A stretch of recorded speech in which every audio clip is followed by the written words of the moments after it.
Elon মাস্কের সংস্থা স্পেসএক্সের rocket Falcon 9 চাঁদে স্থায়ীভাবে একটি বিরাট গর্ত তৈরি করে ফেলেছে। প্রায় 60 ফুট চওড়া সেই গর্ত এখন বিজ্ঞানীদের কৌতূহলের কেন্দ্রে। গত 5ই আগস্ট রকেটের উপরের অংশটি চাঁদের মাটিতে আছড়ে পড়ে।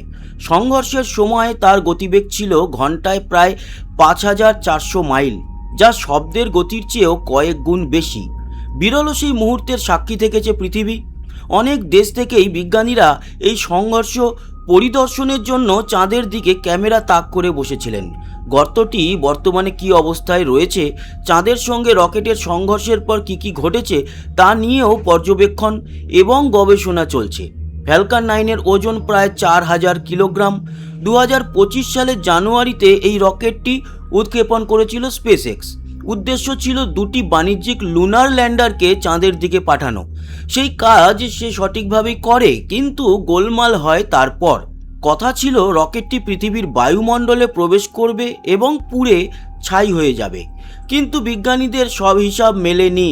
পৃথিবীর বায়ুমণ্ডলে প্রবেশের পরিবর্তে তা পৃথিবীর চারপাশেই ঘুরতে থাকে। চাঁদের কক্ষপথের কাছাকাছি পর্যন্ত পৌঁছানো পৃথিবীকে প্রদক্ষিণকারী কক্ষপথে ছিল এলন মাস্কের এই রকেটটি। ফলে সংঘর্ষ হয়ে উঠেছিল অনিবার্য। মহাকাশে ফ্যালকন 9-এর গতিবিধি পর্যালোচনা করেই চাঁদের মাটিতে এটি আছড়ে পড়ার সম্ভাব্য সময় বিজ্ঞানীরা হিসাব করেছিলেন। 11 থেকে 12ই আগস্ট মার্কিন মহাকাশ গবেষণা সংস্থা নাসার LRO মানে লুনার রিকনিয়েসেন্স অরবিটার চন্দ্রপৃষ্ঠের নতুন গর্তটিকে চিহ্নিত করে। অরবিটারটি ছিল চাঁদের মাটি থেকে প্রায় 60 মাইল উঁচুতে। দেখা যায় ফ্যালকন 9 চাঁদের মাটিতে 60 ফুট চওড়া গর্ত তৈরি করেছে এবং তার গভীরতা 10 ফুটের কম। গর্তের একাধিক ছবি বিজ্ঞানীদের হাতে এসেছে। শুধু নাসা নয়, ইউরোপের মহাকাশ গবেষণা সংস্থা থেকেও চাঁদে রকেটের সংঘর্ষ এবং তার পরবর্তী প্রভাব পর্যবেক্ষণ করা হয়। ইউরোপীয় সাউদার্ন অবজারভেটরির বিশাল টেলিস্কোপ এই সংঘর্ষের ফলে উদ্ভূত ধ্বংসস্তূপের মধ্যে লিথিয়াম এবং সোডিয়ামের উপস্থিতি টের পেয়েছে। গর্তটি চিহ্নিত করেছে দক্ষিণ কোরিয়ার একটি চন্দ্র প্রদক্ষিণকারী যন্ত্র। নাসার তোলা ছবিতে বিশেষ কিছু দৃশ্য ধরা পড়েছে।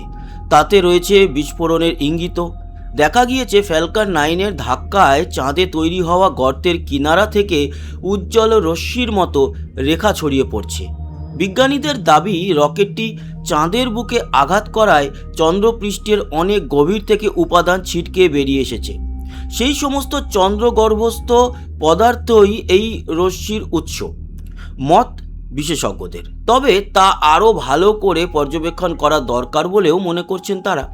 চাঁদে পৃথিবীর মতো বায়ুমণ্ডল নেই, ফলে চন্দ্রপৃষ্ঠে কোনো দাগ তৈরি হলে তা মুছে যায় না। প্রায় 50 বছর আগে চাঁদে নাসার অ্যাপোলো অভিযানের চিহ্ন আজও রয়ে গিয়েছে।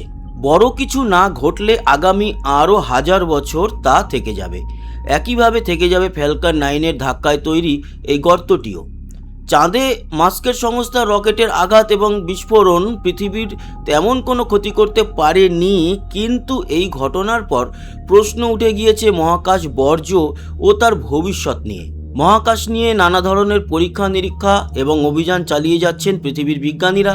তার ফলে ছোট বড় অনেক পরিত্যক্ত পদার্থই মহাকাশে থেকে যাচ্ছে। তা পৃথিবীতে ফিরিয়ে আনা হচ্ছে না বা যাচ্ছে না, এই নিয়ে কোনো আইন কানুনও তৈরি হয়নি। বিজ্ঞানীদের একাংশের মত, এ বিষয়ে নিয়ন্ত্রণ প্রয়োজন। মহাকাশ বর্জ্যের পরিমাণে হ্রাস না টানলে আগামী দিনে মানুষের অভিযানের পথেই তা বাধা হয়ে দাঁড়াতে পারে। ক্ষতি হতে পারে ভবিষ্যতের যে কোনো গবেষণাও।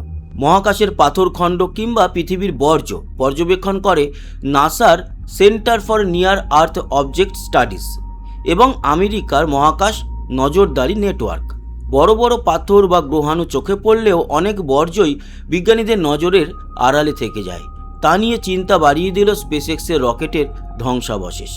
বন্ধুরা, মহাকাশ গবেষণায় ছিল একটা অন্যরকম খবর। কেমন লাগলো জানাতে ভুলবেন না। সঙ্গে থাকবেন, সাবস্ক্রাইব করে লাইক শেয়ার করবেন, কমেন্ট বক্সে আপনার গুরুত্বপূর্ণ মতামত জানাবেন। আসি, আবার দেখা হবে। সবাই ভালো থাকবেন, সুস্থ থাকবেন, টাটা।